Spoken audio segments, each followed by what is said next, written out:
যার জন্মের আগেই বাপ নাই। আমি এমন এক আল্লাহর নবী যার জন্মের 6 বছর পরেই মা নাই। একবার ভাবেন তো নিজের মায়ের কথা। নবীজি মদিনার থেকে মক্কায় আসছিলেন মাকে নিয়ে। মা আছেন, সাথে নবী আছেন, নবীর বয়স মাত্র 6। বলেন সবাই মাত্র। আর সাথে আছে উম্মে আইমান দাসী, ফিরে আসছে মদিনার থেকে মক্কার দিকে। হঠাৎ করে নবীজির আম্মা যান এ দেখেন বুকে এমনি হাত দিয়ে ঠাস করে বসে পড়েছে, মানে বুকে হাত দিয়ে কোনো কথা ছাড়াই বসে পড়েছে। আর নবীজি দূর থেকে দৌড়ে আসছে, মা লাখিয়া উম্মি, আম্মা জান আপনার কি হয়েছে, আপনি এরকম করছেন কেন? নবীজির মায়া নবীজির দিকে 2 চোখ দিয়ে এমনি তাকায় আছে আর বলছে, ইয়া মুহাম্মদ কুল্লু জাদিদিন বাল ওয়া কুল্লু হাইয়িন মাইয়িত ওয়া লাকাদ ওয়ালাদতু তুহরা। ইয়া মুহাম্মদ, প্রত্যেকটা নতুন জিনিস একদিন পুরাতন হয়ে যাবে, প্রত্যেকটা জীবন একদিন মৃত হয়ে যাবে। ওয়া লাকাদ ওয়ালাদতু তুহরা, কিন্তু আমি আমেনার বিশ্বাস, আমি এই পৃথিবীতে এমন এক সন্তান জন্ম দিয়েছি যার আলোতে পুরো পৃথিবীটাই আলোকিত হয়ে যাবে। এই কথা বলেই মা চুপ, একদম শুয়ে গেছে, কোনো কথা বলেন না। আর আম্মা জানকে ধরে নবীজি কাঁদছে, বলছে আম্মা জান আপনি কথা বলেন, কথা বলেন। উম্মে আইমান নবীজির চিৎকার শুনে দৌড় দিয়ে আসছে, বলছে মুহাম্মদ তোমার আম্মা তো আর কোনোদিন কথা বলবে না, চলো, তোমার মা কোনোদিন কথা বলবে না, চলো এখান থেকে। আমি যখন উমরাহ করতে গেলাম, আমি নবীজির মায়ের কবরের যে জায়গাটা দেখে অবাক হয়ে গেলাম। অনেক হাদিস সাহেব এখানে থাকতে পারেন, চতুর্পাশে খালি পাথর, হিল ট্র্যাক্স এরিয়া, এদিকে পাহাড় ওদিকে পাহাড়, চতুর্পাশে পাথর আর পাথর। আমি ভাবছি যে নবীজি মায়ের কবর এখানে দিল কেমনে, এখানেও পাথর এখানেও পাথর। উম্মে আইমান যখন কবরটা দিয়ে দিয়েছে নবীজির মায়ের নবীর সামনে, নবীর বয়স মাত্র 6। নবীজি বাচ্চাদেরকে দেখবেন, বাচ্চারা মাঝে মাঝে ভুট হয়ে কান্না করে, ভুট হয়ে। নবীজি মায়ের কবরের উপরে ভুট হয়ে পড়েছে, কবরের মাটি শক্ত করে ধরে আছে, আমি আমার মায়ের কবর ছাড়বো না। উম্মে আইমান হাত ধরে বলছে, মুহাম্মদ তাল, আসো আসো, যেতে হবে আমাদেরকে ফিরে। মুহাম্মদ ছাড়ে না। একবার উম্মে আইমান নবীজিকে জোর করে দূর পর্যন্ত নিয়ে গেছে, অনেক দূরে। নবীজি আবার দৌড় দিয়ে উম্মে আইমানের হাত ছাড়িয়ে আবার চলে আসছেন নবীজির মায়ের কবরের কাছে, এসে বলছে আম্মা আপনি কোথায় গেলেন আমাকে রেখে, আমি তো আপনাকে ছাড়া যাবো না। দীর্ঘ 57 বছর পর নবীজি আবার মায়ের কবরে আসলেন। 57 বছর পরে, হায়াতের শেষ মুহূর্তে। আমি হাদিসটা আপনাকে কোন ভাষায় ব্যাখ্যা করবো? আপনি জাস্ট আপনার মাকে ভাবেন যে আপনি আপনার মায়ের কবরের সামনে আছেন। Just try to think about it, একটু এভাবেই ভাবেন। সাহাবা একরাম যাও তোমরা ফিরে যাও, আমি একা একা আসছি পরে। সাহাবা একরাম সব ফিরে গেছে। নবীজি নিজে, আমার হাঁটু দেখেন নওগাঁর মান্দার ভাইয়েরা, নবীজি 2 হাঁটুকে এমনি তুলেছেন এই বরাবর, আমি দেখাতে পারছি না যদি আমার পরিবেশটা এরকম না। আর এই 2 হাত এমনি দিয়েছে নবীজি মায়ের কবরের ডান পাশে। নবীজি কথাগুলো বলেছেন, আমি জাস্ট ওই কথাগুলো কোট করছি। যুবক ভাইয়েরা কলিজার থেকে কথাগুলো শ্রবণ করো। নবীজি বলছে আম্মা জান, আপনার চলে যাওয়ার পরে আমি বুঝতে পেরেছি পৃথিবীতে মায়ের মতো নিঃস্বার্থ ভালো আর কেউ বাঁচতে পারে না। প্রথম কথা। দ্বিতীয় কথা, এটা কিন্তু মনোযোগ দিয়ে শুনতে হবে, এটা নবীজির হাদিস, আমি একটা কথা বানোয়াট বলছি না। নবীজি বলছে আম্মা জান, ও আম্মা জান, ওয়াল্লাহি আল্লাহর নামে শপথ করে বলছি, আমার মা যদি দুনিয়ায় বেঁচে থাকতো আর আমি মুহাম্মদ এশার নামাজ আদায় করতাম, এশার নামাজ পড়ছি আল্লাহু আকবার, আর ইতিমধ্যে আমার মা বলছে ইয়া মুহাম্মদ, আমি নামাজ ছেড়ে দিয়ে বলতাম লাব্বাইক আম্মা জান। নামাজ পড়ছি আমি, মা বলছে কি ইয়া মুহাম্মদ। আমার কাছে মায়ের গুরুত্ব এত বেশি যে আমি নামাজটা ছেড়েই বলতাম মুহাম্মদ আপনার খেদমতে হাজির হয়ে গেছে আম্মা জান। সুবহানাল্লাহ। আরেকটা কথা বলে অবাক করা, নবীজি বলছে আম্মা জান, যদি আপনি আমার জন্য বেঁচে থাকতেন দুনিয়াতে, আমি আপনার এমন খেদমত করতাম, এমন সেবা করতাম, পুরো পৃথিবীতে এটা ইতিহাস হয়ে থাকতো যে মুহাম্মদ নামের একজন যুবক তার মাকে মন ভরে খেদমত করেছে। সুবহানাল্লাহ পড়ে। আপনাদের অনেকের বউ আছে, অনেক বিবাহিত ভাইয়েরা এখানে আছেন। একটা কথা বলছি, বউরা রাগ করবেন না, আর বিবাহিত ভাইয়েরা এটাকে আপনারা খারাপ দিকে নেবেন না। বলবো না কি বলবো না?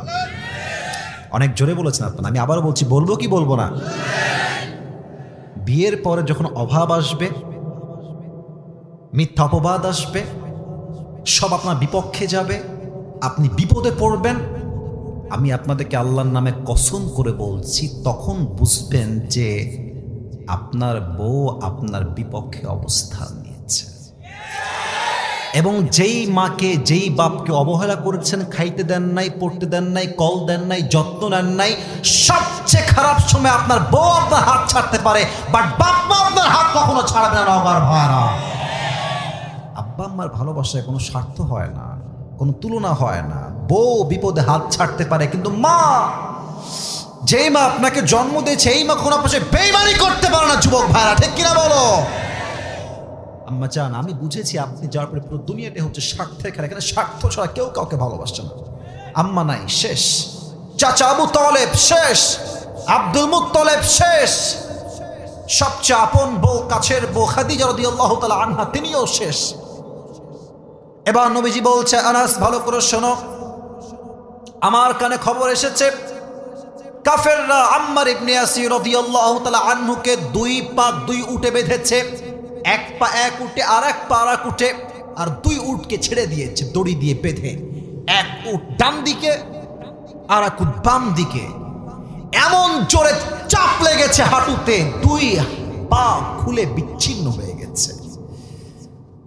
আমার কাছে খবর এসেছে বেলাল রাদিয়াল্লাহু তাআলা আনহুকে কাফেররা মরুভূমির উত্তপ্ত গরম বালুর উপরে ন্যাংটা করে উলঙ্গ করে শোয়া রাখছে, আর দুই হাতে এখানে একটা প্যারাক, এখানে একটা প্যারাক দিয়েছে, দুইটাকে এমনি দিয়ে বেঁধে রেখেছে, পাথর দিয়ে বুককে চাপা দিয়ে রেখেছে।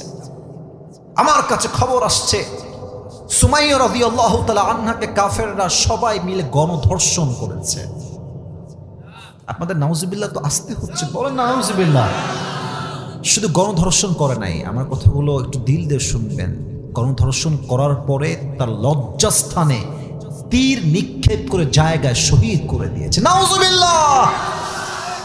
আর আমার 4টা সন্তান, ছেলে, একটা সন্তানও দুনিয়াতে বেঁচে নাই। এবার বলেন তো নওগাঁ ভাড়া, যা যা শুনলেন হাদিস থেকে, 4টা সন্তান নাই, বউ নাই, বাচ্চা নাই, মা নাই, বাবা নাই, চাচা নাই, দাদা নাই, সব সাহাবা একরাম কষ্টে আছে, মিথ্যা অপপ্রচার চলছেই চলছে। এই মানুষটার কষ্ট কম না বেশি? আজকের এই 4র্থ বার্ষিক তাফসীরুল কোরআন মাহফিল, স্থান চৌজা নদীর উত্তর পাড় জামিয়া মসজিদ প্রাঙ্গণ। আজকে এই প্রোগ্রামে কথা বলেছেন অনেক প্রিয় ভাইয়েরা আমার, মাওলানা মোহাম্মদ মেহের আলী আনসারী, কথা বলেছে আমার প্রিয় ভাই গোলাম রাব্বানী, আমার পরিচিত ভাই। যারাই কথা বলেছেন, কোরআন থেকে বলেছেন, হাদিস থেকে বলেছেন, আল্লাহ আমাদের সবাইকে সে অনুযায়ী আমল করার তৌফিক দান করুন। আচ্ছা, আপনারা মানুষ কম হতে পারেন, মুসলমান তো একজন মুসলমান 10,000 কাফেরের সমান, ঠিক কিনা বলে?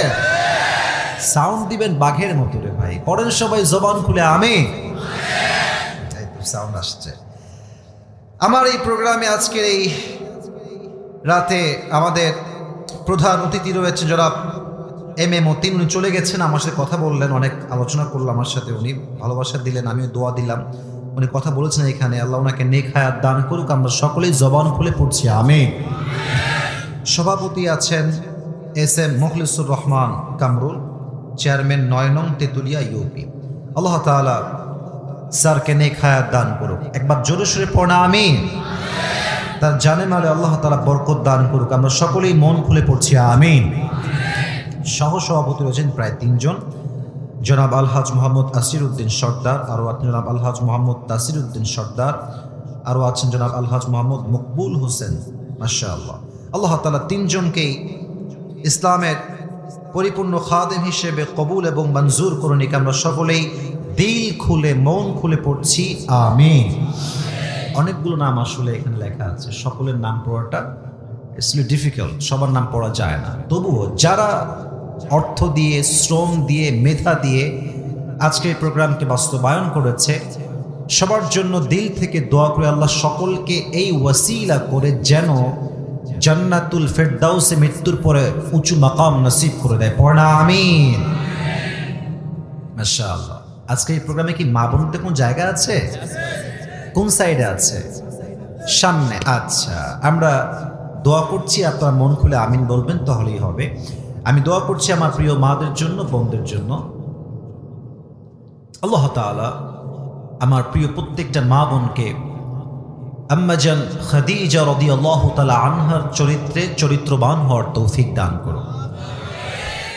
নিজের বেলা আমিন খুব জোরে কোন গো আপনারা, আর পরের বেলা আমিন নাই, জোরে কোন না ভাই আমিন। মাশাআল্লাহ। আমরা কিছু কথা ভূমিকায় বলবো, তারপরে আমরা তাফসীরে ফিরে যাব। তবে হ্যাঁ, একটা কথা আমি আবারও স্মরণ করাই দেই, আমরা সংখ্যায় কম হতে পারি, বাট আমাদের ঈমানের জোর কিন্তু কম নয়। আমরা সংখ্যায় কম হতে পারি, বাট আমাদের এক একজনের সাউন্ড হবে সিংহের মতো গর্জন দিয়ে, বাঘের মতো গর্জন দিয়ে। এই প্রমাণটা আপনারা সবাই দিবেন তো ইনশাআল্লাহ? আচ্ছা, ভূমিকার কিছু কথা বলছি, মনোযোগ দিয়ে শোনেন। আজকের এই মাহফিলে তাকায় দেখেন, ডানে বামে এদিকে এদিকে মুরব্বী আসেন নাই তা নয়, অবশ্যই এসেছেন। মুরব্বীদেরকে আমি স্যালুট দেই, সম্মান দেই, ভালোবাসা দেই। তবে একবার তাকায় দেখেন, যত শ্রোতা আজকের মাহফিলে এসেছে তার ৮০% বেশি কলিজার টুকরা যুবক ভাইয়েরা এসেছে। এই যুবকরা হচ্ছে এই জাতির মেরুদণ্ড। আচ্ছা, আমি কি বুইড়া নাকি রে বাবা? আমি তো নিজেও একজন যুবক ছেলে, যুবক একদম তাগড়া। শোনেন, আমাদের দ্বারাই ইসলামের রাজ কায়েম করা সম্ভব।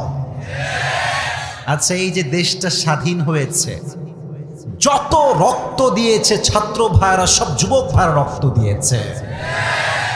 আমাদের দ্বারাই বিপ্লব কায়েম করা সম্ভব। তো আমি দেখেন, আমাকে নিয়ে অনেক অভিযোগ আছে যে আসিফ হুজুর মাহফিলে যুবকদেরকে নিয়ে প্রচুর কথা বলে, যুবকদেরকে নিয়ে অনেক বেশি বলে। কেন বলে? কেন বলে? কারণ বলি এই জন্য, এই যুব সমাজ শুধরে গেলে পুরো দেশটাই তো শুধরে যাবে নওগাঁর ভাইরা। I think it is most important to talk about. যুবকদেরকে নিয়ে কথা বললে দেশটা শান্তির হবে, এই দেশটা সোনালী দেশ হোক। নওগাঁর মান্দার ভাইরা, আমরা কি চাই কি চাই না? এদিকে সাউন্ড নাই, এদিকেও সাউন্ড নাই। আমরা কি চাই কি চাই না? আমাদের এখন যিনি সরকারের প্রধান উপদেষ্টা আছেন, তার নাম হচ্ছে ডক্টর ইউনূস সাহেব। আমরা কোনো বিদ্বেষ নিয়ে নয়, হিংসা নিয়ে নয়, আমরা দিল থেকে দোয়া করি আল্লাহ ওনাকে বাংলাদেশকে কোরআন অনুযায়ী চালাবার তৌফিক দান করুন। পড়া আমিন। আমাদের ভাই বলছিলেন মাইকে একটু আগে যে পারমিশন পেতাম না আমরা, আর আজকে পারমিশন কারো লাগে নাই। ये वक्त की बात है मेरे दोस्त, वक्त हमेशा एक नहीं होता। সময় এটা পরিবর্তনশীল। আজকের হিরো কালকে জিরো হতে পারে, আজকের জিরো কালকে হিরো তো হতে পারে। ম্যাটার অফ টাইম, সময়ের ব্যবধান। 5 আগস্টের আগে আমরা দেখেছি, আপনারা আমার কথা রাগটা করছেন না? আরে ভাই ক্লিয়ারেন্স দেন, রাগটা করছেন না তো? 5 আগস্টের আগে আমরা হক কথা বললেই 3টা শব্দ আমাদেরকে খুব বেশি বলা হতো। 1 রাজাকার, 2 জঙ্গি, 3 মৌলবাদী। নামটা শুনছেন সবাই? মৌলবাদী। আপনার সবাই শহীদ আল্লামা দেলোয়ার হোসেন সাইদি হুজুর নাম শুনেছেন না? আরে দিল থেকে মন থেকে শুনেছেন না সবাই?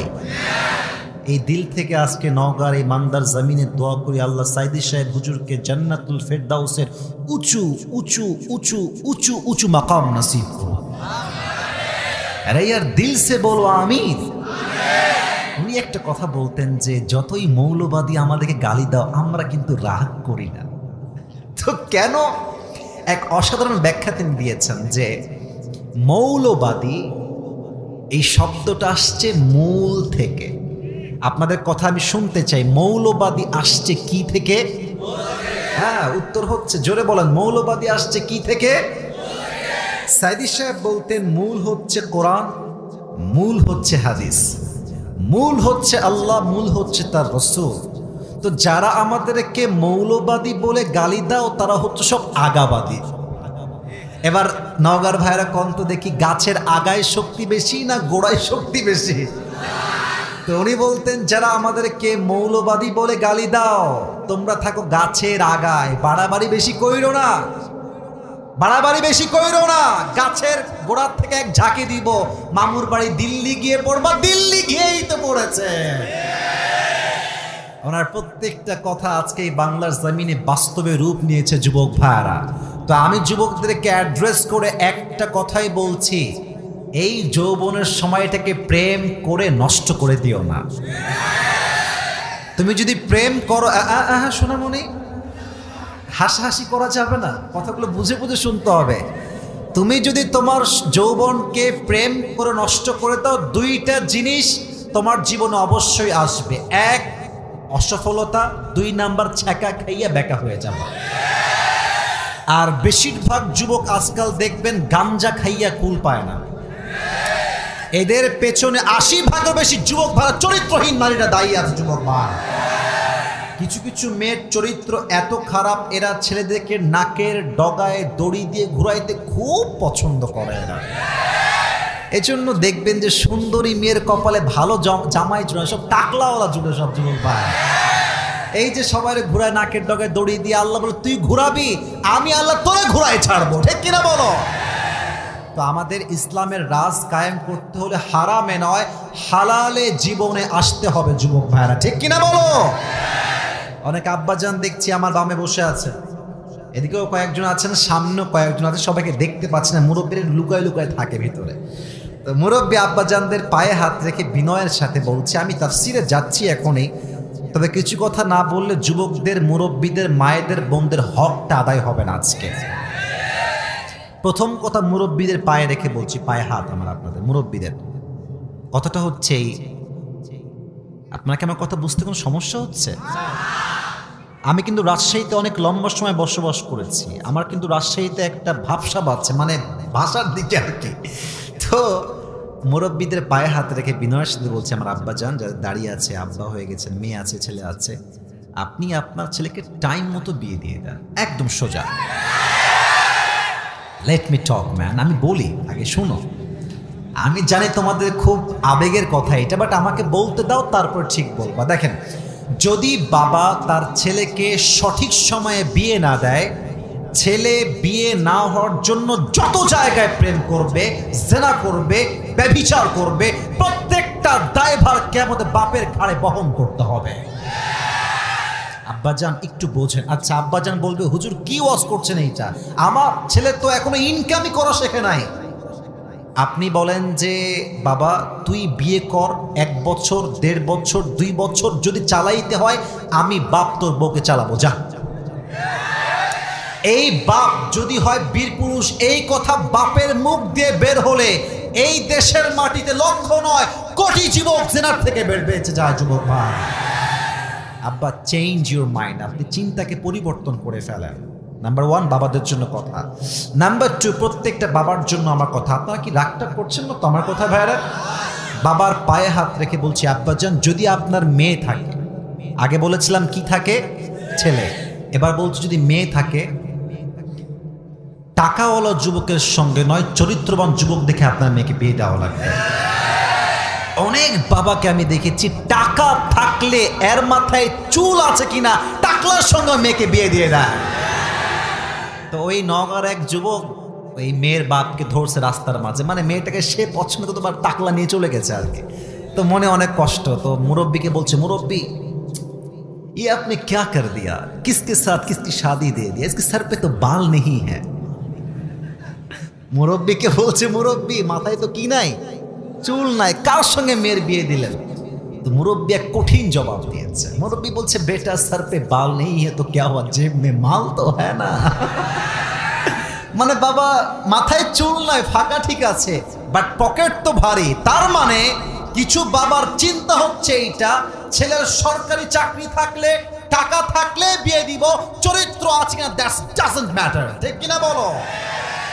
আব্বাজান এই চিন্তা থেকে বের হয়ে আসেন। সামনে আসছে শীতকাল। ওই যুবক, যেই যুবক 5 ওয়াক্ত নামাজ বা জামাত আদায় করে মসজিদে এসে শীতকালে ওযু করে, এর চাইতে পারফেক্ট ছেলে আপনার মেয়ের জন্য আর কেউ হতে পারে না। নওগাঁর ভাইরা, আল্লাহ আমার আব্বাজানদেরকে বোঝার তৌফিক দান করুন।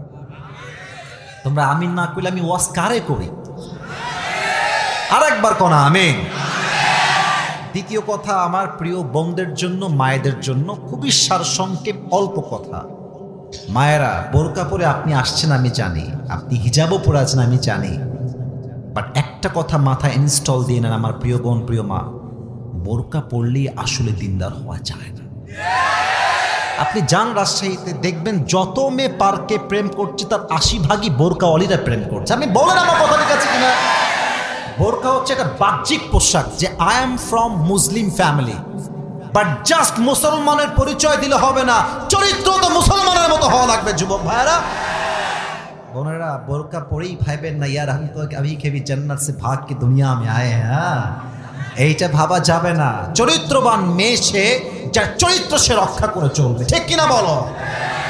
আল্লাহ প্রত্যেকটা মা বোনকে বোরকাতেও দিনদার হওয়ার তৌফিক দান করুক, চরিত্রের দিক থেকেও দিনদার হওয়ার তৌফিক দান করুক, পড়া আমিন। লাস্ট কথা যুবকদের জন্য, এরপরেই তাফসীর শুরু হবে। যুবকরা একটা কাশি দিন তো সবাই। তোমাদের জন্য কথাটা খুবই সিরিয়াস, আমার কথা কি বোঝা যায়? এ তাকবীর দিন তো সবাই, লিল্লাহি তাকবীর। তোমাদের জন্য একটা কথা আমি শেষ করব, এটা দিয়ে আমি তাফসীর শুরু করবো। এরপরে দেখো, শহীদ আবু সাঈদের নাম শুনেছেন না আপনারা সবাই? এমনে মার গুলি, কোথায় গুলি করবি তুই? ও এটাই প্রমাণ করেছে যে বাংলাদেশের ছেলে সব বাঘের বাচ্চা এরা। দেখেন, ও যখন বুকটা পেতে দিয়েছে, আমার নওগাঁর ভাইয়েরা, কথাগুলো বললে একটু ভিতরে কষ্ট লাগে, তো আপনার মাইন্ডে নেবেন না আমার কথা যদি ডানবান হয়। আমি বলছি, দেখেন, যদি কোনো পুলিশ চাইতো, ওকে তো এসে বলতে পারতো যে আবু সাঈদ যাও, তুমি ওর দিকে যাও, এদিকে এসো না, এদিকে গোলাগুলি হতে পারে, মারামারি হতে পারে, তুমি সাইডে যাও। আবু সাঈদ তো ভদ্র ঘরে যেত, সাইড যেতে পারতো। বাট যখন তারা ওপেনলি গুলি করেছে মিডিয়ার সামনে, আল্লাহ বলছে বাতিলের পতন আমি আল্লাহ নিশ্চিত করেছি, কোনো বাপের বেটা থাকলে ঠেকায় দেখা। এর থেকে শিক্ষা তোমাদের কি পেলা তোমরা? এটাই শেষ কথা, এরপরে তোমাদেরকে তাফসীর নিয়ে যাব। শেষ কথা বলছি এটা, এই দেশে ইসলামের রাজ কায়েম করতে হলে ওয়াজ মাহফিল দিয়ে, মিডিয়া দিয়ে, মসজিদ দিয়ে, মাদ্রাসা দিয়েই সব কায়েম হবে না। এই দেশে ইসলামের রাজ কায়েম করতে হলে বুকের তাজা রক্ত দিয়ে শহীদ হয়ে ইসলামের রাজ কায়েম করতে হবে। আচ্ছা, যদি কখনো আগামীতে ডাক আসে যে এই দেশের মাটিতে ইসলামের রাজ কায়েম করার জন্য, নবীর সম্মান রক্ষার জন্য, দেশে আল্লাহর আইনকে চালু করবার জন্য জীবন দিতে হবে, রক্ত দিতে হবে, শহীদ হতে হবে, কারা কারা প্রস্তুত হবে দুটো হাত তুলে আল্লাহকে দেখায় দেন।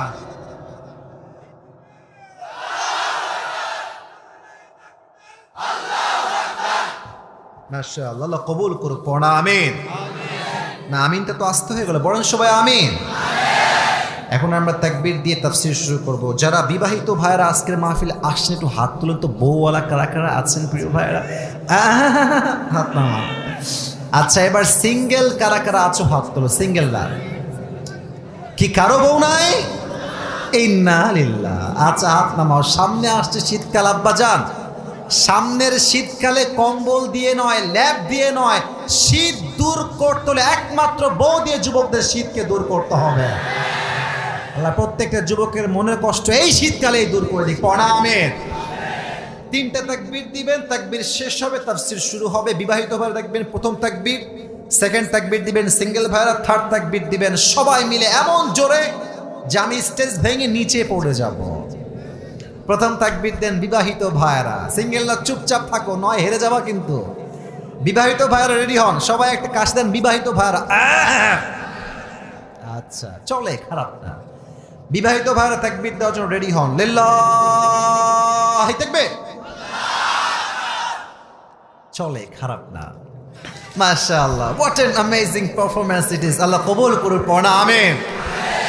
থার্ড তাকবীর দিবেন সবাই মিলে, সবাই একটা কাশ দেন, স্লোগান দিবেন বাঘের মতো, হাসি দিয়ে না, হাত তুলে দিবেন, ঠিক আছে? আমিও হাত তুলছি। লিল্লাহি তাকবীর। আল কোরআনের আলো ঘরে ঘরে না, সংসদে যান। ওকে, লেটস ট্রাই अगेन টুগেদার। আল কোরআনের আলো, আরো জোরে, আল হাদিসের আলো। কোরআন হাদিস যেখানে, আলেম ওলামা যেখানে, নওগাঁবাসী যেখানে, মান্দাবাসী যেখানে, আল্লাহ তাআলা কবুল করুন, পড়া আমিন। তাফসীর শুরু হচ্ছে, কেউ ডান বাম যদি উঠে যায় ওয়াজের মাঝে, ওর লুঙ্গিটা টাইনা ধরায় বসায় দিবেন, ঠিক আছে, বাট খুলে যেন না যায়, নরমালি টান দিয়ে বসায় দিবেন। আচ্ছা, আর একটা অ্যানাউন্সমেন্ট ঘোষণা দিয়ে দিচ্ছি, আজকে একটা গিফট নিয়ে আসছি, আমার টুপি, পাকিস্তানি টুপি, নিবেন তো সবাই ইনশাআল্লাহ? নসিব কি বাত হে মেরে দোস্ত, হর কিসি কো মিলনে ওয়ালা নেহি হ্যায়, যে কোনো একজন পাবে, শর্ত আছে। শোনেন শর্তটা কি। আমি এখন যেই সূরার থেকে তাফসীর পেশ করব, যেই যুবক কিংবা মুরব্বী বা বাচ্চা ওয়াজগুলো মনোযোগ দিয়ে শুনবে, চাইলে সে লিখতেও পারে মোবাইল ফোনে, অথবা চাইলে কাগজে কলমেও লিখতে পারে। অনেকে কাগজে কলমে লেখা হবে, আমি নিজে দেখেছি বিষয়টা, তো চাইলে আপনি লিখতে পারেন। আমি শেষে গিয়ে আমার আলোচ্য বিষয় থেকে কিছু প্রশ্ন ছুড়ে দিব, যে দাঁড়াবেন সে উত্তর করতে পারলে তাকে এই টুপিটা পরিধান করায় দিয়ে আমরা সম্মানিত করব। রাজি আছেন? আমার এই ভাইয়ের সাউন্ডে আপনার সাথে বেশি রে ভাই, জোরে কোন না ভাই, ইনশাআল্লাহ। লিল্লাহি তাকবীর। আজকে আলোচনা করব যেই পাড়ার থেকে, শুনে নেন, এখন থেকে শোনা শুরু করেন, মাথায় ঢুকায় নেন। পাড়াটা হচ্ছে 30 নাম্বার পাড়া। কত? মুরব্বীদের সাউন্ড একটু কম পাচ্ছি। আব্বাজান, আপনাকে আমি অনেক ভালোবাসি, আপনিও সাউন্ড দিয়ে বলেন, সবাই বলেন, কত নাম্বার পাড়া? যে সূরা থেকে তাফসীর করব, সূরাটার নাম হচ্ছে সূরাতুল কাউসার। নাম শোনেন নাই নাকি আপনারা? কোরআনুল কারীমের সবচেয়ে বড় সূরার নাম হচ্ছে সূরাতুল কাউসার। বড় না ছোট? শুধুই কি ছোট না, সবচেয়ে ছোট? সবচেয়ে ছোট। আচ্ছা, এই সূরাটা হচ্ছে সংখ্যা অনুযায়ী কোরআনের আয়াতের যে সূরার যে সংখ্যা আছে, এটা হচ্ছে 108 নম্বর সূরা। নওগাঁর ভাইরা, কত নম্বর সূরা? 100। আচ্ছা, এই সূরার আয়াত সংখ্যা হচ্ছে মোট 3টা। কয়টা? আচ্ছা, এই সূরা, এটা হচ্ছে মাক্কি সূরা। কি সূরা? আর এই সূরার শেষ আপডেট দিচ্ছি, এই সংখ্যা বা এই সিস্টেমে বেসিক নলেজ অফ দিস সূরা, সেটা হচ্ছে এই সূরার রুকু সংখ্যা জাস্ট, কথা বলেন সবাই, কয়টা? একটা। এবার আসুন, কোন সূরার তাফসীর যদি কেউ পেশ করতে চায়, সানাউল্লাহ পানিপতি রহমতুল্লাহি আলাইহি লিখেছেন তার তাফসীর গ্রন্থে, যে 5টা বিষয় যদি আপনি উল্লেখ না করেন, আপনার সূরার তাফসীর অসম্পূর্ণ থেকে যাবে। কয়টা? বামের ভাইরা জোরে বলেন সবাই, কয়টা? নাম্বার 1, একটু বুঝে শুনে শুনবেন, তাফসীরের বাইরে আমি ডান বাম করব না। 1, রাইট প্রোনাউন্সিয়েশন, সঠিক উচ্চারণের তেলাওয়াত। 2 হচ্ছে রাইট ট্রান্সলেশন, সঠিক তর্জমা। 3rd হচ্ছে শানে নুজুল, what's the background behind it, এই সূরা কখন নাজিল হয়েছে, কেন নাজিল হয়েছে, আল্লাহ কেন নাজিল করলেন, জানার দরকার নগর ভাইরা, আছে না নাই? 4, what is the explanation of this সূরা, এই সূরার তাফসীর বা ব্যাখ্যা কি। 5, what are the lesson that you have got from this surah, আপনি এই সূরাতে কি শিক্ষা পেয়েছেন। এই 5টা বিষয় যে বলবে তার তাফসীরটা সম্পূর্ণ হবে। সুবহানাল্লাহ। তাহলে একবার বলেন তো, এই সূরাটার নাম কি? কাউসার। আমি তেলাওয়াত করছি। আউযু বিল্লাহি মিনাশ শাইতানির রাজীম, বিসমিল্লাহির রহমানির রহিম। ইন্না أعطيناك الكوثر فصل لربك وانحر إن شانئك هو الأبتر الله أكبر তেলাওয়াত শেষ। প্রথম chapter. Second chapter তরজমা।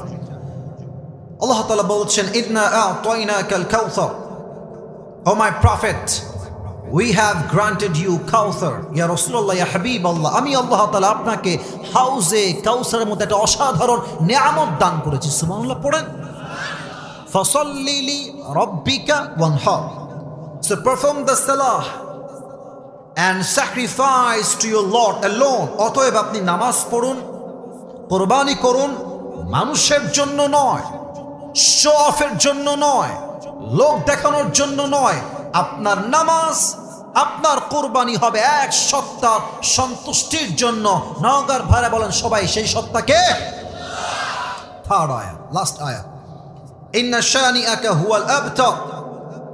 O my prophet, indeed the one who hates you is truly cut off from any goodness. Ya Rasulullah, যারা, I repeat again, আমি আবার বলছি, যারা নবীর শানে কটূক্তি করবে, বেয়াদবি করবে, নবীকে গালি দিবে, আল্লাহ ওয়াদা করছেন ইয়া রাসূলুল্লাহ তার 14 গোষ্ঠী আমি আল্লাহ নির্বংশ করে দিব। ঠিক কিনা বলো? এই হচ্ছে তরজমা। আমাকে তো এখন ঘটনার দিকে যেতে হবে, মনোযোগটাকে, দিলটাকে একদম বসায় দেন মাহফিলে, একদম শেষ পর্যন্ত দিল দিয়ে শুনবেন শান নুজুল কি এইটা। আচ্ছা, আমি প্রশ্ন করছি, উত্তর দেন, ডানে বামে সামনে সবাই বলেন। নবীজির বাবার নাম কি ছিল? রাইট আনসার, মুরব্বীরাও বলছে মাশাআল্লাহ। নবীজির বাবার নাম কি ছিল? সেকেন্ড কোয়েশ্চেন, দ্বিতীয় প্রশ্ন, নবীজির মায়ের নাম কি ছিল? রাইট আনসার, মাশাআল্লাহ। নবীজির চাচার নাম কি ছিল? আরে ভাই একটু জোরে কোন, নবীজির চাচার নাম কি ছিল? আচ্ছা, আরো কিছু, দুইটা প্রশ্ন করবো। আর নবীজির দাদার নাম কি ছিল? Abdul Muttalib. লাস্ট কোয়েশ্চেন, নবীজির তো বউ ছিল মোট 11টা, কয়টা? জাস্ট আমাকে একটা উত্তর দিলেই এনাফ এখানে প্রশ্নের বিষয়। নবীজির ফার্স্ট ওয়াইফ বা প্রথম স্ত্রীর নাম কি ছিল? খাদিজা। সুবহানাল্লাহ পড়ে সবাই। একদিন নবীজি কাবায়, আমার চেহারা দেখেন আপনারা, আমি আপনাদেরকে হাদিসটাকে অভিনয় করে বোঝাচ্ছি। দেখেন নবীজি, আর যতটুকু দেখা যায় ভাই, নবীজি এমনি হেলান দিয়ে আছেন কাবার সাথে। এবার কি দেখা যায় মোটামুটি? আমাকে হেলান দিয়ে শুয়ে আছে এমনে, আর দুই চোখ দিয়ে নবীজির গলগল গলগল করে পানি পড়ছে। আনাস দূর থেকে দেখছে নবীর দুই চোখ দিয়ে পানি পড়ছে, দৌড় দিয়ে আসছে। ইয়া রাসূলুল্লাহ, আপনার চোখে পানি কেন? আপনি কাঁদছেন কেন? নবীজি বলছে, আনাস, এই হৃদয়ে আমার কষ্টে ভরা। কয়টা কষ্ট তোমাকে আমি বলবো আনাস, তুমি বলো আমাকে। আমি এমন এক মানুষ যার জন্মের আগেই বাপ নাই। আমি এমন এক আল্লাহর নবী যার জন্মের 6 বছর পরেই মা নাই। একবার ভাবেন তো নিজের মায়ের কথা। নবীজি মদিনার থেকে মক্কায় আসছিলেন মাকে নিয়ে। মা আছেন, সাথে নবী আছেন, নবীর বয়স মাত্র 6। বলেন সবাই, মাত্র। আর সাথে আছে উম্মে আইমান দাসী, ফিরে আসছে মদিনার থেকে মক্কার দিকে। হঠাৎ করে নবীজির আম্মা যান এ দেখেন বুকে এমনি হাত দিয়ে ঠাস করে বসে পড়েছে। মানে বুকে হাত দিয়ে কোনো কথা ছাড়াই বসে পড়েছে। যদি বর্তমান ভাষায় আপনি এটাকে বলেন, এই রোগটার নাম হচ্ছে হার্ট অ্যাটাক। যদি ব্রেইনের সমস্যা এটাকে বলে ব্রেইন স্ট্রোক, যদি হার্টের সমস্যা এটাকে বলে হার্ট অ্যাটাক। তো যদি আমি এখনকার সায়েন্সের ভাষায় বলি, নবীজির মায়ের হার্ট অ্যাটাক হয়েছে, বসে গেছে। আর নবীজি দূর থেকে দৌড়ে আসছে, মা লাকিয়া উম্মি, আম্মা জান আপনার কি হয়েছে? আপনি এরকম করছেন কেন? নবীজির মায়া নবীজির দিকে দুই চোখ দিয়ে এমনি তাকায় আছে আর বলছে, ইয়া মুহাম্মদ, কুল্লু জাদিদিন বাল ওয়া কুল্লু হাইয়িন মাইয়িত ওয়া লাকাদ ওয়ালাদতু তুহরা। আবার বলছি, কুল্লু জাদিদিন মাইয়িত ওয়া কুল্লু হাইয়িন, কুল্লু জাদিদিন বাল ওয়া কুল্লু হাইয়িন মাইয়িত ওয়া লাকাদ ওয়ালাদতু তুহরা। ইয়া মুহাম্মদ, প্রত্যেকটা নতুন জিনিস একদিন পুরাতন হয়ে যাবে, প্রত্যেকটা জীবন একদিন মৃত হয়ে যাবে। ওয়া লাকাদ ওয়ালাদতু তুহরা। কিন্তু আমি আমেনার বিশ্বাস, আমি এই পৃথিবীতে এমন এক সন্তান জন্ম দিয়েছি যার আলোতে পুরো পৃথিবীটাই আলোকিত হয়ে যাবে। এই কথা বলেই মা চুপ, একদম শুয়ে গেছে, কোনো কথা বলেন না। আর আম্মা জানকে ধরে নবীজি কাঁদছে, বলছে, আম্মা জান আপনি কথা বলেন, কথা বলেন। উম্মে আইমান নবীজির চিৎকার শুনে দৌড় দিয়ে আসছে, বলছে, মুহাম্মদ তোমার আম্মা তো আর কোনোদিন কথা বলবে না, চলো। তোমার মা কোনোদিন কথা বলবে না, চলো এখান থেকে। আমি যখন ওমরাহ করতে গেলাম, আমি নবীজির মায়ের কবরের যে জায়গাটা দেখে অবাক হয়ে গেলাম। মানে হাদিস সাহেব এখানে থাকতে পারেন, চতুর্পাশে খালি পাথর, হিল ট্র্যাক্স এরিয়া, এদিকে পাহাড় ওদিকে পাহাড়, চতুর্পাশে পাথর আর পাথর। আমি ভাবছি যে নবীজির মায়ের কবর এখানে দিল কেমনে? এখানেও পাথর, এখানেও পাথর। উম্মে আইমান যখন কবরটা দিয়ে দিয়েছে নবীজির মায়ের, নবীর সামনেই, নবীর বয়স মাত্র 6। নবীজি বাচ্চাদেরকে দেখবেন, বাচ্চারা মাঝে মাঝে ভুট হয়ে কান্না করে, ভুট হয়ে। নবীজি মায়ের কবরের উপরে ভুট হয়ে পড়েছে, কবরের মাটি শক্ত করে ধরে আছে, আমি আমার মায়ের কবর ছাড়বো না। উম্মে আয়মান হাত ধরে বলছে, মুহাম্মদ তাল, আসো আসো, যেতে হবে আমাদেরকে ফিরে। মুহাম্মদ ছাড়ে না। একবার উম্মে আয়মান নবীজিকে জোর করে দূর পর্যন্ত নিয়ে গেছে, অনেক দূরে। নবীজি আবার দৌড় দিয়ে উম্মে আয়মানের হাত ছাড়িয়ে আবার চলে আসছেন নবীজির মায়ের কবরের কাছে, এসে বলছে, আম্মা আপনি কোথায় গেলেন আমাকে রেখে? আমি তো আপনাকে ছাড়া যাবো না। দীর্ঘ 57 বছর পর নবীজি আবার মায়ের কবরে আসলেন। 57 বছর পরে, হায়াতের শেষ মুহূর্তে। আমি হাদিসটা আপনাকে কোন ভাষায় ব্যাখ্যা করবো? আপনি জাস্ট আপনার মাকে ভাবেন যে আপনি আপনার মায়ের কবরের সামনে আছেন। Just try to think about it. একটু এভাবেই ভাবেন। সাহাবা একরাম, যাও তোমরা ফিরে যাও, আমি একা একা আসছি পরে। সাহাবা একরাম সব ফিরে গেছে। নবীজি নিজে, আমার হাঁটু দেখেন নওগাঁর মান্দার ভাইয়েরা, নবীজি 2 হাঁটুকে এমনি তুলেছেন এই বরাবর। আমি দেখাতে পারছি না, যদি আমার পরিবেশটা এরকম না। আর এই 2 হাত এমনি দিয়েছে নবীজি মায়ের কবরের ডান পাশে। নবীজি কথাগুলো বলেছেন, আমি জাস্ট ওই কথাগুলো কোট করছি। যুবক ভাইয়েরা, কলিজার থেকে কথাগুলো শ্রবণ করো। নবীজি বলছে, আম্মা জান, আপনার চলে যাওয়ার পরে আমি বুঝতে পেরেছি পৃথিবীতে মায়ের মতো নিঃস্বার্থ ভালো আর কেউ বাঁচতে পারে না। প্রথম কথা। দ্বিতীয় কথা, এটা কিন্তু মনোযোগ দিয়ে শুনতে হবে, এটা নবীজির হাদিস, আমি একটা কথা বানর বলছি না। নবীজি বলছে, আম্মা জান, ও আম্মা জান, ওয়াল্লাহি আল্লাহর নামে শপথ করে বলছি, আমার মা যদি দুনিয়ায় বেঁচে থাকতো আর আমি মুহাম্মদ এশার নামাজ আদায় করতাম, এশার নামাজ পড়ছি আল্লাহু আকবার, আর ইতিমধ্যে আমার মা বলছে ইয়া মুহাম্মদ, আমি নামাজ ছেড়ে দিয়ে বলতাম লাব্বাইক আম্মা জান। নামাজ পড়ছি আমি, মা বলছে কি ইয়া মুহাম্মদ। আমার কাছে মায়ের গুরুত্ব এত বেশি যে আমি নামাজটা ছেড়েই বলতাম মুহাম্মদ আপনার খেদমতে হাজির হয়ে গেছে আম্মা জান। সুবহানাল্লাহ। আরেকটা কথা বলি অবাক করা, নবীজি বলছে, আম্মা জান, যদি আপনি আমার জন্য বেঁচে থাকতেন দুনিয়াতে, আমি আপনার এমন খেদমত করতাম, এমন সেবা করতাম, পুরো পৃথিবীতে এটা ইতিহাস হয়ে থাকতো যে মুহাম্মদ নামের একজন যুবক তার মাকে মন ভরে খেদমত করেছে। সুবহানাল্লাহ পড়ে।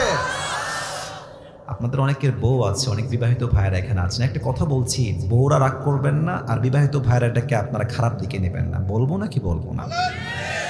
অনেক জোরে বলেছেন আপনারা, আমি আবার বলছি, বলবো কি বলবো না?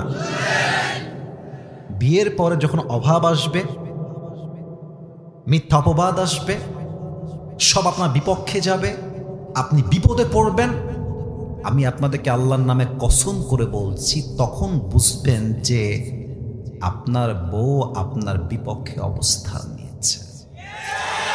এবং যেই মাকে, যেই বাপকে অবহেলা করেছেন, খাইতে দেন নাই, পড়তে দেন নাই, কল দেন নাই, যত্ন নেন নাই, সবচেয়ে খারাপ সময় আপনার বউ আপনার হাত ছাড়তে পারে, বাট বাপ মা আপনার হাত কখনো ছাড়বে না। নওগাঁর ভাইরা, আব্বা আম্মার ভালোবাসায় কোনো স্বার্থ হয় না, কোনো তুলনা হয় না। বউ বিপদে হাত ছাড়তে পারে, কিন্তু মা, যেই মা আপনাকে জন্ম দিয়েছে, এই মা কোনো পাশে বেইমানি করতে পারে না। যুবক ভাইরা, ঠিক কিনা বলো? আম্মা জান, আমি বুঝেছি আপনি যাওয়ার পরে পুরো দুনিয়াটা হচ্ছে স্বার্থের খেলা, এখানে স্বার্থ ছাড়া কেউ কাউকে ভালোবাসছে না। আম্মা নাই, শেষ। চাচা আবু তালেব শেষ, আব্দুল মুত্তালিব শেষ, সবচেয়ে আপন বউ, কাছের বউ খাদিজা রাদিয়াল্লাহু তাআলা আনহা, তিনিও শেষ। এবার নবীজি বলছে, আনাস ভালো করে শোনো, আমার কানে খবর এসেছে কাফেররা আম্মার ইবনে ইয়াসির রাদিয়াল্লাহু তাআলা আনহুকে 2 পা 2 উটে বেঁধেছে, 1 পা 1 উটে আর 1 পা আর 1 উটে, আর 2 উটকে ছেড়ে দিয়েছে দড়ি দিয়ে বেঁধে। 1 উট ডান দিকে আর 1 উট বাম দিকে। এমন জোরে চাপ লেগেছে হাঁটুতে, 2 পা খুলে বিচ্ছিন্ন হয়ে গেছে। আমার কাছে খবর এসেছে বেলাল রাদিয়াল্লাহু তাআলা আনহুকে কাফেররা মরুভূমির উত্তপ্ত গরম বালুর উপরে ন্যাংটা করে উলঙ্গ করে শোয়া রাখছে, আর 2 হাতে এখানে একটা প্যারাক, এখানে একটা প্যারাক দিয়েছে, 2টাকে এমনি দিয়ে বেঁধে রেখেছে, পাথর দিয়ে বুককে চাপা দিয়ে রেখেছে। আমার কাছে খবর আসছে সুমাইয়া রাদিয়াল্লাহু তাআলা আনহাকে কাফেররা সবাই মিলে গণধর্ষণ করেছে। আপনাদের নাউজুবিল্লাহ তো আসতে হচ্ছে, বলেন না নাউজুবিল্লাহ। শুধু গণধর্ষণ করে নাই, আমার কথাগুলো একটু দিল দিয়ে শুনবেন। গণধর্ষণ করার পরে তার লজ্জাস্থানে তীর নিক্ষেপ করে জায়গায় শহীদ করে দিয়েছে, নাউজুবিল্লাহ। আর আমার 4টা সন্তান, ছেলে, একটা সন্তানও দুনিয়াতে বেঁচে নাই। এবার বলেন তো নওগাঁ ভাড়া যা যা শুনলেন হাদিস থেকে, 4টা সন্তান নাই, বউ নাই, বাচ্চা নাই, মা নাই, বাবা নাই, চাচা নাই, দাদা নাই, সব সাহাবা একরাম কষ্টে আছে, মিথ্যা অপপ্রচার চলছেই চলছে। এই মানুষটার কষ্ট কম না বেশি? আপনারা অনেকে বলেন না, বলেন না কম না বেশি? তো আচ্ছা, আমি যে কথা বলছি আপনাদের সাথে, মাঝে মাঝে আমি নিচের দিকে তাকাচ্ছি না, একবার উপরে, একবার এদিকে, আর একবার এদিকে। তো আনাস নবীজির কথাগুলো শুনে আনাসের চোখ দিয়েও পানি পড়ছে। হঠাৎ আনাস নিচের দিকে তাকিয়ে জাস্ট ফর ফিউ সেকেন্ড নিচের দিকে তাকিয়ে কান্না করছে, আবার চোখ তুলেছে। চোখ তুলে দেখছে নবীর 2 চোখ দিয়ে অশ্রু একটু আগে ঝরছিল, বাট এখন নবীর চেহারা দিয়ে মুক্তার মতো মুচকি হাসি বের হচ্ছে। সুবহানাল্লাহ, একটু আস্তে হয়ে গেল যে, পড়েন জোরে সুবহানাল্লাহ।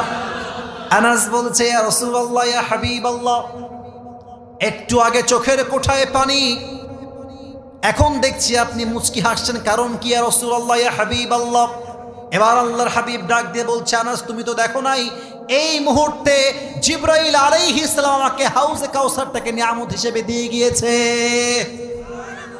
এই নিয়ামত পাঠিয়েছে একজন, আওয়াজ দিয়ে বলেন তিনি কে?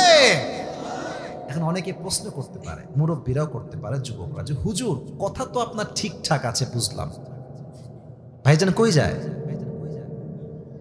আচ্ছা ঠিক আছে, একজন উঠেছে ঠিক আছে, এবার আর একজন উঠলে প্যান্ট কিন্তু থাকবে না, খবরদার, টান দিয়ে ধরে বসায় দিবেন যুবক ভাইরা, ঠিক কিনা বলো?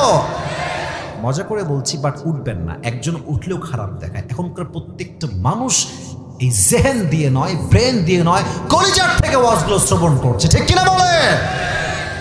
আচ্ছা প্রশ্ন কি হতে পারে, হুজুর আপনি বললেন নবীজির সন্তান নাই, নবীজি হতাশ কষ্টে আছে। আচ্ছা হাউজে কাউসার তো একটা পানি, এটা কি? ওদিকে অনেকে বসে আছেন, হাউজে কাউসার এটা কি? পানি। আমার ছেলে মারা গেছে, যদি আল্লাহ আমাকে ছেলে দেয় তাহলে সান্ত্বনা যে আল্লাহ আমার ছেলের বদলে আর একটা ছেলে দিয়েছে, কথা কি বোঝা যায়? কিন্তু হারিয়েছে সন্তান, আল্লাহ দিচ্ছে পানি। পানির সঙ্গে ছেলের সম্পর্ক কোথায়? আর নবীজি হাসছেন কেন তাহলে? প্রশ্ন বলেন তো নগর ভাইরা, আছে না নাই? এই হাসির মোট 4টা ব্যাখ্যা আছে, তাফসীর আমি পেয়েছি, শুনবেন তো সবাই ইনশাআল্লাহ। 1, আমরা কিসের ঘরের সন্তান? কাফের ঘরের সন্তান না মুসলমান ঘরের সন্তান? আমি জোরে সোরে আওয়াজ দিয়ে শুনতে চাই, আমরা কি হিন্দুর ঘরের লোক নাকি মুসলমান ঘরের লোক? আমরা কি খ্রিস্টান না মুসলমান? আমরা কি বৌদ্ধ না মুসলমান? আল্লাহ বলছেন, নবী আপনার 4টা সন্তান আমি আল্লাহ নিয়েছি, ঠিক আছে, কি হয়েছে? 4টাই তো ছেলে, 4টা নিয়েছি, শোনেন কি হবে, এই 4টা ছেলের পরিবর্তে আমি আল্লাহ তাআলা পুরো বিশ্বে আপনার জন্য কোটি কোটি রুহানি সন্তান দান করব।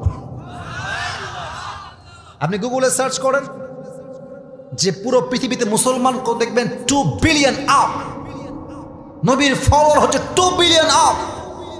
আল্লাহ তুমি কি বলছো? আল্লাহ বলছে, নবী শোনেন, 4জন সন্তান নিয়েছি, বাট কোটি কোটি কোটি রুহানি সন্তান আমি আল্লাহ আপনাকে নিয়ামত হিসেবে দান করেছি, সুবহানাল্লাহ। তাই নবীজি হাসছেন। 1 নাম্বার ব্যাখ্যা তাফসীর আসছে।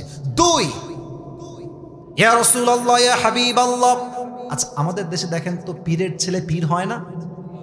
একটা কথা বলছি, রাগ করে না, ওয়াজের মাঝখানে, পীরের ছেলে পীর হয়, পীর আগেরটা ছিল ভালো, বাট যেই ছেলের নামে পীর হয়েছে, বাপের বংশ ধরে গাঞ্জা খাইয়ে কুল পায় না। না না, আছে না নাই বলতে হবে তো যুবক ভাইরা, আছে না নাই?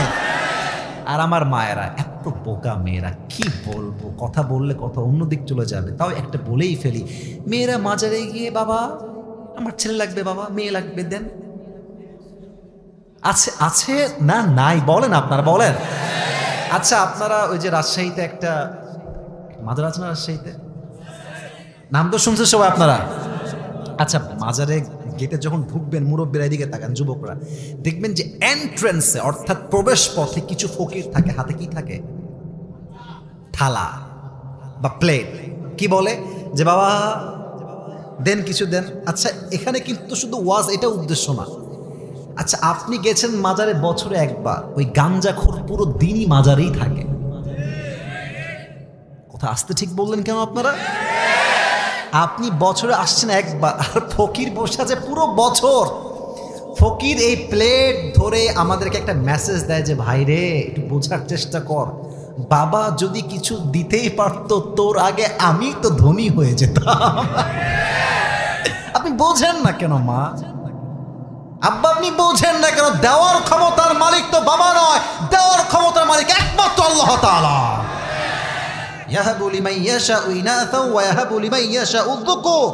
ছেলেও দেয় আল্লাহ তাআলা, মেয়েও দেয় আল্লাহ তাআলা, সব ক্ষমতার মালিক একজন, তিনি কে? আল্লাহ বলছেন নবী যদি আপনার সন্তান বেঁচে থাকতো এমন হতে পারত যে আপনার উম্মতরা আপনার সন্তানকে নবী বানিয়ে ফেলবে। যেমন ভাবে আদম নবীর সন্তান শীস আলাইহিস সালাম নবী, ইব্রাহিম আলাইহিস সালামের সন্তান ইসমাইল নবী, ইয়াকুব আলাইহিস সালামের সন্তান ইউসুফ আলাইহিস সালাম নবী, দাউদ আলাইহিস সালামের সন্তান সুলাইমান আলাইহিস সালাম নবী। কথা কি ঠিক আছে কিনা বলেন? তো যদি আদমের সন্তান শীষ নবী হইতে পারে, এমন একটা সম্ভাবনা আছে যে আপনার উম্মতরা আবেগেই আপনার ছেলেকে আবার নবীও মানতে পারে। ঠিক কিনা বলো? এই ফিতনা যেন তৈরি না হয়, এই জন্য অল্প বয়সেই আপনার ছেলেকে তার কাছে উঠিয়ে নিয়েছে একজন, তিনি কে? আসতে হচ্ছে, বলেন তিনি কে? তিন। এটা একটু ব্যাখ্যা করতে হবে, বাংলাদেশ দিয়ে ব্যাখ্যা করতে হবে।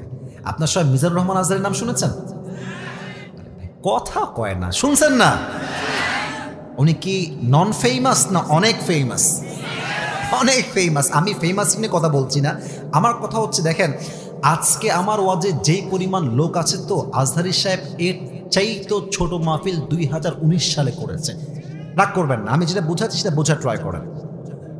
এই লোকটা এর চেয়ে ছোট মাহফিল। আচ্ছা আপনার গ্রামগঞ্জে উঠান চেনেন? উঠান ওই 4-5টা বাসা ঘোরা ঘেরাও করা, মাঝে একটা উঠান থাকে না? উনি উঠানে মাহফিল করতেন, ছোট্ট এই মিলাদ টাইপের আর কি। 19 সালে কথা বলছি, 18 সালে কথা বলছি। বড় মাহফিলে করেছে, ছোট মাহফিলে করেছে। এই লোকটা আজকে এতটা টপ ফেমাস পুরো কান্ট্রিতে, তাকে মাহফিল করাবে জায়গা দেওয়ার মতো মাঠ মনে হয় দেশে নাই বলতে গেলে, যুবক ভাইরা ঠিক আছে কিনা? আমি কেন বললাম এই কথা? এই লোকটা আগে একদম নন ব্র্যান্ড ছিল, কেউ চিনত না, কেউ জানতো না। এই আসলো ওয়াজ করে আবার কাম ব্যাক টু হোম, বাসায় ফিরে যেত। বাট এখন তাকে নিয়ে আসতে হলে কমপক্ষে 100 নয়, কমপক্ষে 1000 পুলিশ প্রোটোকল লাগবেই লাগবে। আপনাকে আমি কথা কেন বলছি? আপনি হাদিসের দিকে ফোকাস করেন, হুজুরের দিকে নয়। একটা সময় কিন্তু আজহার সাহেবকে আমাদের মতো হুজুররা বলেছে কাফের, বলে নাই? ইভেন আমি তো দেখেছি অনেক হুজুরা ওনাকে নাউজুবিল্লাহ, আমি জাস্ট বলতে পারবো না, ওনাকে এত বাজে ভাষায় গালিগালাজ করেছে।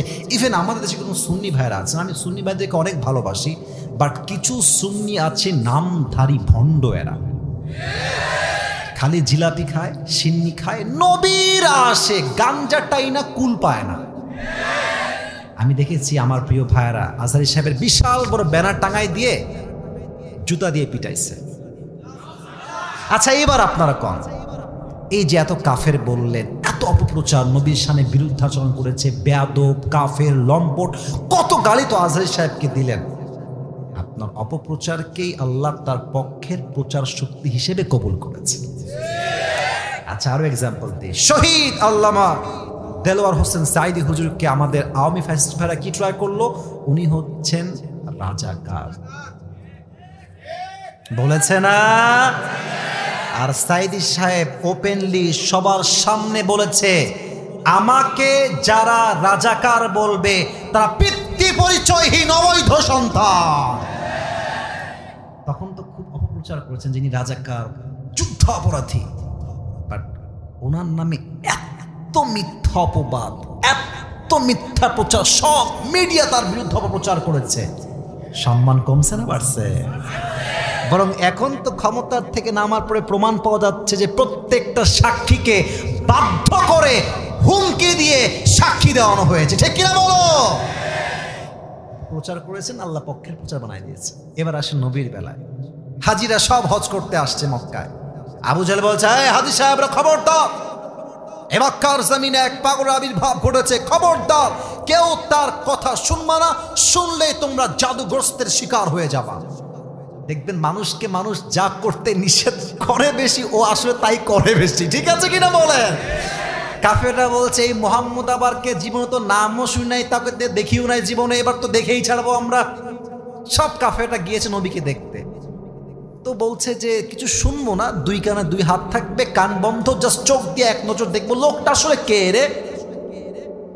নবীর কাছে গিয়েছে, দেখবেন নবীজি দেখছে, নবীজি বাইতুল্লাহর সামনে বসে কোরআনটা খুলে মধুর কণ্ঠে সূরা রহমান তেলাওয়াত করছেন। আচ্ছা, নওগাঁয় পাগল আছে না? আরে কথা বলা আছে না? দেখবেন পাগলের চুলগুলো উস্কো খুস্কো, কাপড়গুলো ছেঁড়া বোড়া, দেখলেই বোঝা যায় এটা আত পাগলা আসছে। ঠিক আছে কিনা বলেন?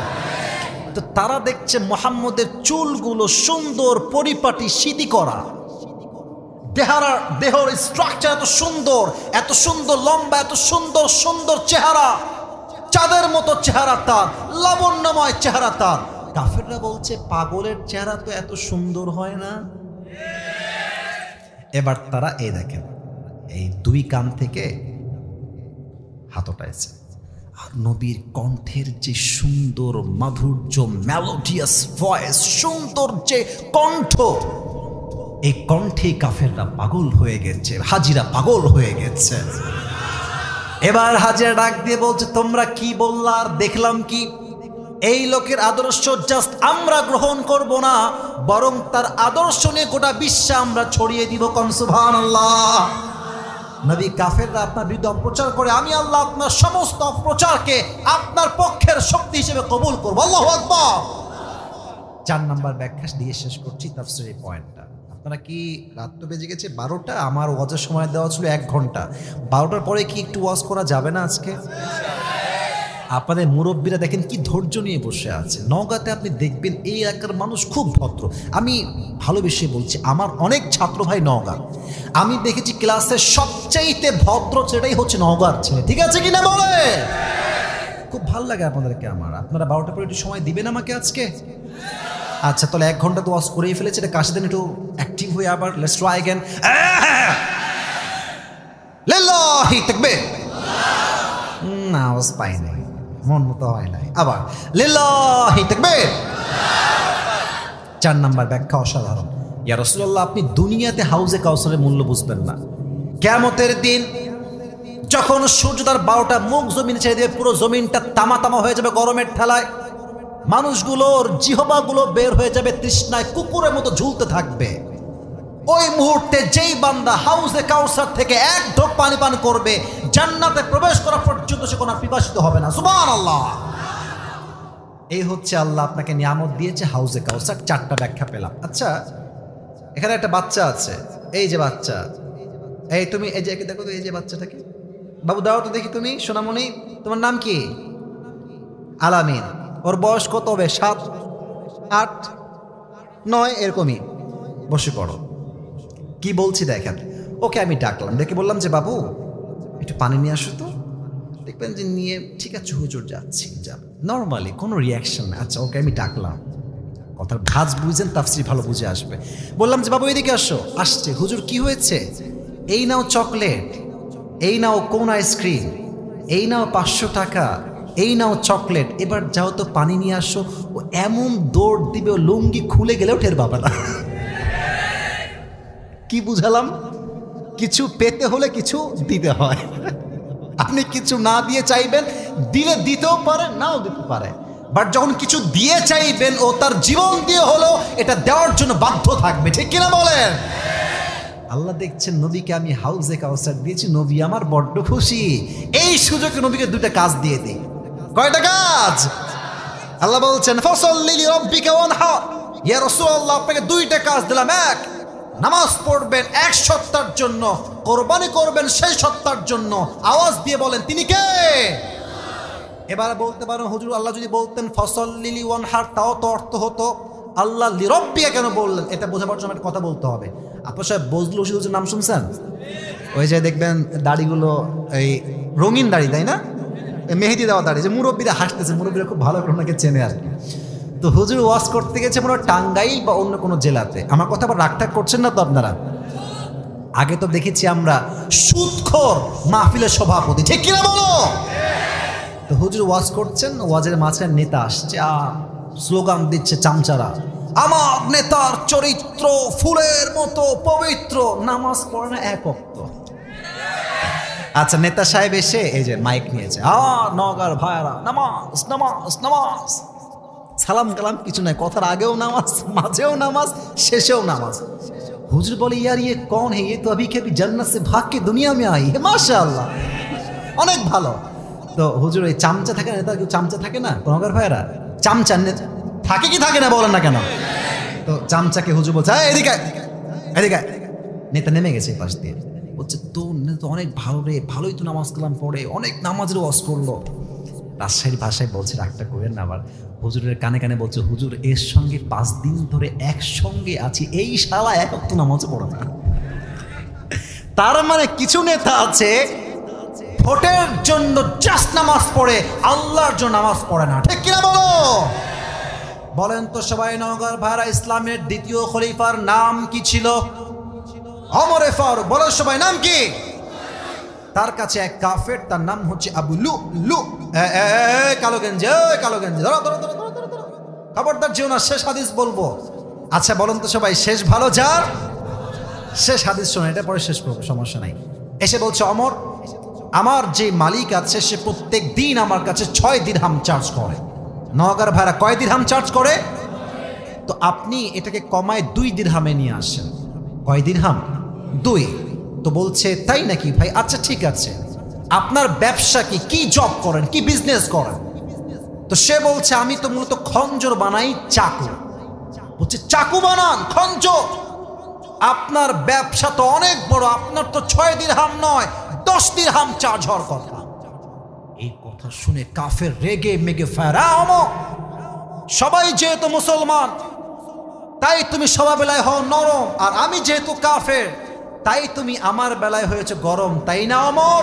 তোমার বিচার আমি করব। আমি আনা বের হয়ে গেছে হুমকি দিয়ে ওমরের দরবার থেকে।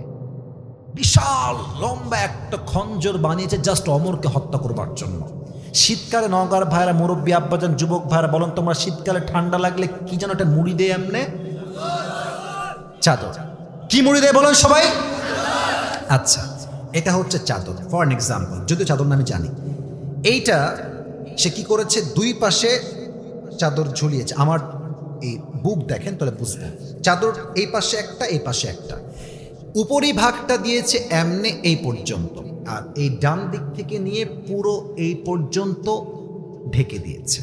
আচ্ছা আমি দেখাচ্ছি, মেয়েরা নেকাব পরে না এমনে, এই পুরোটা ঢাকা থাকে, তো পুরোটা ঢেকে ফেলেছে, পুরো দেহ চেহারা কভার্ড।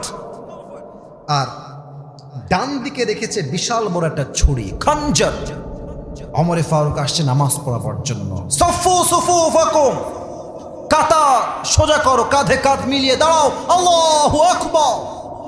নামাজ দাঁড়িয়েছে। এবার কেউ আমার চেহারা দেখবেন না, সবাই আমার পেট দেখেন, মুরব্বীরা যুবকেরা পেট দেখেন। সানা পড়েছেন, সূরা ফাতিহা পড়েছেন, কিরাত পড়েছেন, আল্লাহু আকবার দিয়ে রুকুতে গেছেন। যখনই তিনি রুকুতে গেছে, পেছন থেকে আবু লু আল মাজুসি তার চাদরটাকে এমনি উড়িয়ে দিয়েছে। খঞ্জরটা বের করে ডানেও চাকু বামেও চাকু ধরে সোজা ওমরের পেটের মাঝে ডান দিকে ধরে এমনি একটা দিয়েছে চাকু দিয়ে, ছুরির আঘাত, এমনি আরেকবার, 3বার পোজ দিয়েছে চাকু দিয়ে। আর চাকুতে ধার এত বেশি ছিল, হাদিসে আসছে ওমরের পুরো পেট কেটে 2 ভাগ হয়ে নাড়ি ভুঁড়ি সব পেট থেকে বাহিরে বের হয়ে গেছে। ওমর ফারুক নামাজের মাঝে চিৎকার দিয়ে বলছে, কতালানি আল কাল, কতালানি আল কাল, আমাকে একটা কুকুর হত্যা করেছে, আমাকে বাঁচাও। অজ্ঞান হয়ে পড়ে গেছে। আর ওই কাফের যখন পেছন দিক থেকে পালিয়ে যাবে, এমনে এমনে এমনে যাকে পেয়েছে তাকেই ছুঁড়ে আঘাত করেছে। হাদিসে আসছে 7 জন সাহাবী চাকুর আঘাতে জায়গাতে স্পট ড্যাথ, জায়গাতেই শেষ, নামাজের মাঝেই শেষ। সাহাবা একরাম দৌড় দিয়ে আসছে, ওমর ফারুককে তুলেছে, সাইডে নিয়ে গেছে, একদম চোখ বন্ধ, অজ্ঞান হয়ে গেছে। ডাক্তাররা আসছে, এসে এই কাঁধে 2 হাত দিয়ে হালকা করে তুলেছেন, 2 ঠোঁটটা হালকা করে ফাঁকা করেছেন, পানি নিয়ে পানি দিয়েছেন মুখের ভিতরে। মুখ দিয়ে যখন পানি দিয়েছেন, গলা দিয়ে পানি ঢুকেছে, আমার পেট দেখবেন এই পাট দিয়ে ঢুকে বুক দিয়ে নেমে পুরো পেট কেটে 2 ভাগ হয়ে গেছে। তো নাড়িগুলো বের হয়ে গেছে, ভুঁড়িগুলো বের হয়ে গেছে, পানিগুলো ঢুকে পেট দিয়ে নেমে সব পানিগুলো বের হয়ে গেছে গলগল গলগল করে। ডাক্তাররা বলছে দুধ নিয়ে আসো, দুধ খেলে গাঢ় খাবার সহজে বের হবে না। দুধ নিয়ে এসেছে, দুধ দিয়েছে মুখে, গলা দিয়ে নেমে বুক দিয়ে নেমে পুরো 2 পেট এমনভাবে কেটে ফেড়ে গেছে, দুধগুলো গলা দিয়ে নেমে বুক দিয়ে নেমে সব দুধগুলো বাহিরে গলগল করে বের হয়ে গেছে। এই দৃশ্য দেখে সাহাবায়ে کرام they are 100% damn sure যে ওমর ফারুক হয়তো আর বাঁচবে না, এই তো শেষ, খেলাই শেষ। হঠাৎ করে এক সাহাবী দেখছে Omar Faruk a very little bit, একদম ছোট্ট করে চোখ খুলেছে, একদম ছোট্ট। ওই সাহাবী দৌড় দিয়ে আসছে, মা লাকা ইয়া ওমর, মা লাকা ইয়া ওমর, হে আমিরুল মুসলিমিন, আপনি কি ঠিক আছেন কিনা আমাকে বলেন। উনি কোনো কথাই বলছেন না, একদম চুপচাপ, জাস্ট একটা ইঙ্গিত করছেন, কান ঠোঁট, কান ঠোঁট, মানে হচ্ছে তোমার কানটা আমার ঠোঁটের কাছে নিয়ে আসো। ওই সাহাবী দৌড় দিয়ে এসে কানটা ঠোঁটের কাছে নিয়েছে, ভাবতেছে হয়তো ওমর ফারুক আজকে আমাকে তার বইয়ের কথা বলবে, যে দেখে শুনে রেখো, সম্পত্তির কথা বলবে, রাজ্যের কথা বলবে, সন্তানের কথা বলবে, তাই ভাবছে সেই সাহাবী। বাট ওমর ফারুক কোনো কথাই জিজ্ঞেস করলেন না। শেষ কথা ওমর ফারুক বলে, এই সাহাবী, আসাল্লান নাস, আসাল্লান নাস, আমার কোনো খবর লাগবে না, আমাকে জাস্ট এতটুকু বলো, আমি যেই নামাজের ইমাম ছিলাম, আমার অজ্ঞান হওয়ার পরে সাহাবায়ে کرام কি সেই নামাজটা জামাতের সঙ্গে আদায় করেছে কিনা। আপনি কি বুঝে আল্লাহু আকবার বললেন? পেট কেটে গেছে, নাড়ি ভুড়ি বের হয়ে গেছে, পানি দেয় থাকে না, দুধ দেয় থাকে না, জীবনটাই তো শেষ। এই শেষ মুহূর্তে সে সব ভুলে গেছে, বাট রবের দেওয়া ফরজ নামাজকে ভুলে নাই। ঠিক আছে কিনা বলেন আপনারা? কোন সাহাবী? যেই সাহাবী দুনিয়াতেই জান্নাতের টিকিট কনফার্ম, দুনিয়াতে কনফার্ম, কোনো টেনশন নাই, মরলেই জান্নাতি। তার মতো সাহাবী মৃত্যুর আগে নামাজকে ভুলে নাই। আর তোমার বয়স মাত্র 18, আজান হয় মসজিদে, আর যুবকরা মোড়ে মোড়ে দাঁড়িয়ে পাবজি এবং ফ্রি ফায়ার খেলে। আমি নিজে দেখেছি, আজান হচ্ছে মসজিদে, মেয়েরা বাহিরে বেপরদায় উলঙ্গ হয়ে ঘুরছে, যুবক ভাইরা, ঠিক কিনা বলো? তোমাকে জান্নাতের টিকিট কে দিয়েছে? তোমার এত কনফার্মনেস কই থেকে আসছে? তুমি কনফার্ম কেমনে হইলা যে আমার জান্নাত ওয়াজিব হয়ে গেছে, আমি জানা যাব মৃত্যুর পরে? জান্নাত ওয়াজিব, নবীজি নিজে সার্টিফিকেট দিয়েছেন, মরলেই জান্নাতি। এই সাহাবী নামাজকে ভুলে নাই, তুমি ভুলে যাও কেন?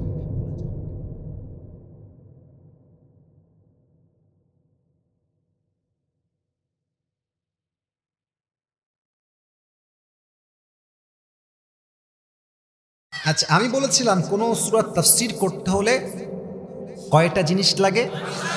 মাশাআল্লাহ। প্রথম হচ্ছে শুদ্ধ তেলাওয়াত। কি তেলাওয়াত? 2 হচ্ছে তরজমা, 2 হচ্ছে 3 শানে নুজুল, কখন নাজিল হয়েছে, কোন প্রেক্ষাপটে নাজিল হয়েছে, 3 নাম্বার। 4 আপনি যে আয়াতটা পড়ছেন এই আয়াতের ব্যাখ্যা কি। 5 আপনি যে ব্যাখ্যা পড়লেন শিক্ষা কি পেলেন। 5টা বিষয় ওয়াজ হয়েছে না যুবক ভাইয়েরা? 5টা বিষয় হয়ে গেছে। এখন আসেন একদম ছোট কথা, নবীজির মনে অনেক কষ্ট ছিল, কষ্ট দূর করতে হাউজে কাউসার দান করেছেন একজন, তিনি কে? আমি বলেছিলাম নবীজি কান্না করছিলেন, কান্নার জোরটা মনে হয় আরো বেড়ে গেছে পরে, নাকি? কান্নাটা কিসে পরিবর্তন হয়ে গেছে? মুচকি হাসিতে। সুবহানাল্লাহ পড়ে। বলেছিলাম যে প্রশ্ন হতে পারে, হুজুর হারিয়েছে সন্তান আর আল্লাহ দিয়েছে কি? পানি। তো পানির সঙ্গে তো সন্তানের কোনো সম্পর্ক নাই, তবুও নবী কেন হাসছেন? ব্যাখ্যা কয়টা? আরে ভাই কথা কোন কয়টা? এক। নবী হাসছেন কেন? যে আল্লাহ বলছেন নবী 4 জন ছেলে নিয়েছি তো এটার পরিবর্তে কোটি কোটি সন্তান দিয়েছি, সুবহানাল্লাহ পড়ে। 2, নবী টেনশন করবেন না, সন্তান নিয়েছি কারণ আছে। যদি আপনার সন্তানরা বেঁচে থাকতো হতে পারে যে আপনার উম্মতরা এদেরকে কি বানিয়ে ফেলবে। এই তো উত্তর পাচ্ছেন তো, বলেন কি বানায় ফেলবে?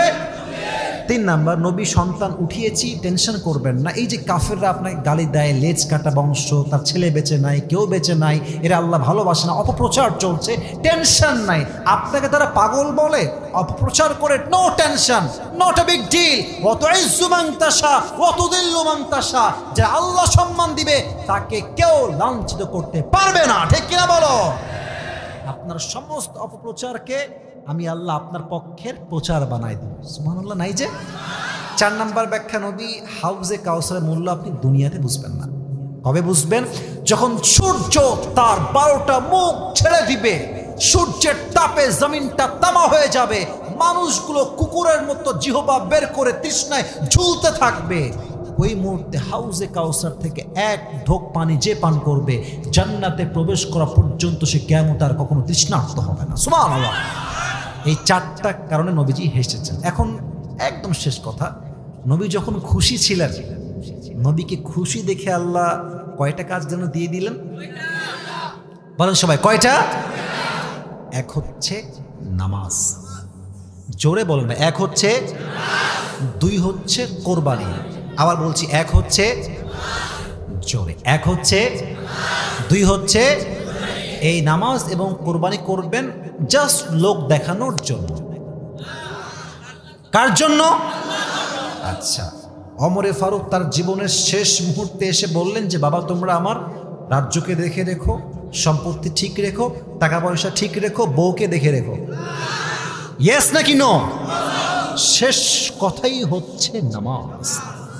পড়েছো নামাজ তোমরা, জামাত আদায় করেছো তোমরা, শেষ কথা বলে তিনি ইন্তেকাল করেছে, সুবহানাল্লাহ পড়বেন না আপনারা? আর শেষ আয়াতের তর্জমা হচ্ছে ইন্না শানিআকা হুয়াল আবতার, indeed the one who hates you is truly cut off from any goodness। যে ব্যক্তি আল্লাহ নবীর সঙ্গে বিদ্বেষ পোষণ করবে সে তার জীবনে কোনো নিয়ামতি ভোগ করতে পারবে না, ঠিক কিনা বলো? আচ্ছা, যে দাঁড়াবেন, আমি আগে বলে দিচ্ছি দাঁড়াবেন, একটু পরে আমি বলছি, কোনো টেনশন নাই আপনার, আপনাকে কিচ্ছু বলতে হবে না। আমি আপনাকে প্রশ্ন করব, ওই যে উত্তরগুলো বলে দিয়েছি আগে, উত্তর মাথায় থাকলে উত্তর দিবেন, বলতে পারলেই পাস। মারহাবা বলেন সবাই। আজকে আমার উত্তর কে দিতে পারবে?